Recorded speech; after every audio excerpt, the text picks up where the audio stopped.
Wrath of Man, an action thriller directed by Guy Ritchie. So fun fact real quick, Guy Ritchie is basically the reason we have Jason Statham, the action hero Jason Statham, mainly because Guy Ritchie gave him his first big break in the 1998 film Lock, Stock, and Two Smoking Barrels, which was well received by critics and audiences, by the way. And he's also known for films like Snatch, The Gentleman, and Sherlock Holmes. So this film stars Jason Statham, Holt McCallany, Josh Hartnett, and Jeffrey Donovan. So Wrath of Man follows H, who's a new security guard for an armored truck company that surprises his co-workers when he unleashes precision skills during a heist. Afterwards, everyone begins to become suspicious about who he really is as his true intentions are slowly revealed throughout the film. Wrath of Man actually does a lot of things right, specifically the action scenes. But, you know, let's be honest, it's kind of hard to f up action scenes when you have a seasoned action hero like Jason Statham as your lead. And Guy Ritchie sticks to his signature non-chronological, time-hopping storytelling format with this film as well. And I would say that he is pretty good with that format. Also, Jason Statham was just being Jason Statham,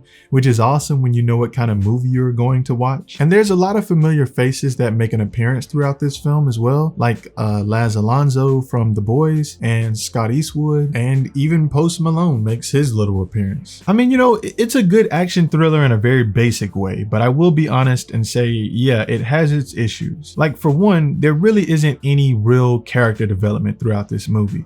Pretty much with any character, but especially the main character. For example, something pretty life-altering happens to our main character, Jason Statham's character, which is called H in the film. And when it happens, he doesn't change at all personality-wise throughout the film. Like, he basically stays as this solid, kind of straight-faced, monotone guy. I mean, he deals with it, the way he mostly deals with it is the revenge that he seeks throughout the film. So basically through actions, but emotionally, nothing really changes, or nothing really seems to change anyway, personality wise. And to be fair, they do sort of touch on the fact that at one point throughout the film that he isn't really thinking straight after these events take place, but we never really get to see how it truly affects him. We just get straight to the ass kicking. And I'm not really saying that there's an issue with that, but for anyone who is a fan of Jason Statham's work, this is the type of character that he really shines as. I mean, it's just where he fits the best, sort of like this monotone ass-kicking action speak louder than words kind of performer. But I've seen enough Jason Statham to already be prepared for this type of performance, honestly, from him. And this is mainly just my disclaimer to those out there who are interested in this film, expecting something different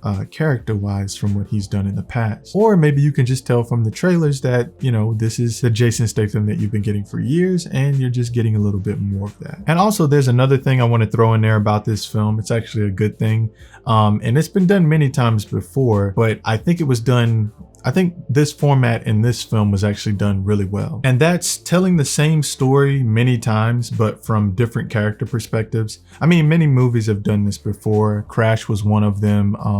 Also, I think Reservoir Dogs did this, or maybe it was Pulp Fiction, one of them. They also sort of did the same thing where these events take place throughout the day, but you're getting it from different perspectives. And I think Guy Ritchie has done this a few times before in some of his other films, but it works really well here with Wrath of Man, being able to see how many different characters are thinking about the same situation and to see where all of these clashing character thoughts will lead to in the end. I mean, it can really lead you to getting into this very interesting mindset as a viewer, where you're starting to really debate the odds between certain characters' plans and which characters are smarter than others, and basically how all of this is going to play out in the end for everyone. And also, like, you know, who might double cross who, and it just becomes really entertaining to try to solve this mental puzzle of these shitty people who just can't be trusted. So I'm giving Wrath of Man a 7.5 out of 10.